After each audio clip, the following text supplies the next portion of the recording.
ભાવનગરથી ભાવનગરના તળાજામાં એક જ પરિવારના દીપક બુંચાઈ ગયા છે। સરતાનપર બંદરે 3 બાળકોને ડૂબવાની ખબર છે। એક બાળકીને સ્થાનિક લોકોની મદદથી બચાવી લેવાઈ છે। અન્ય 2 બાળકો દરિયામાં ગરકાવ થઈ ગયા છે। 5 કલાકથી પણ વધુ સમય વીતી ગયો છે।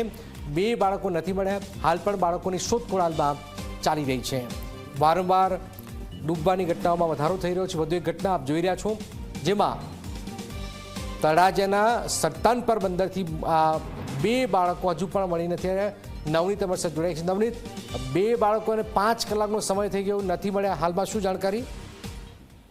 ચોક્કસ જનક આજે ઘટના છે। હાલ તો વેકેશન ચાલી રહ્યું છે ને પરિવારો છે બાળકો સાથે દરિયાકાંઠે ગરમીનો સમય હોય મોજ માણવા માટે જતા હોય છે ને આ જે ઘટના છે એ દરિયાકાંઠાની જે સામે આવી છે એ ભાવનગર જિલ્લાના તળાજા તાલુકાનું જે સરતાનપર બંદર છે ત્યાંની આ ઘટના છે કે ત્યાં દાંડા વિસ્તાર તરીકે દરિયાઈ વિસ્તારની અંદર આજે 3 બાળકો છે ડૂબ્યા હતા। એમાં ખાસ કરીને 2 બાળકો ને 1 બાળકી છે એ ડૂબી રહ્યા હતા, જેમાં 2 બાળકો છે એનો હજી સુધી કોઈ પતો નથી થયો, પરંતુ સ્થાનિક લોકો દોડી આવતા 1 બાળકી છે તેનો બચાવ થયો છે।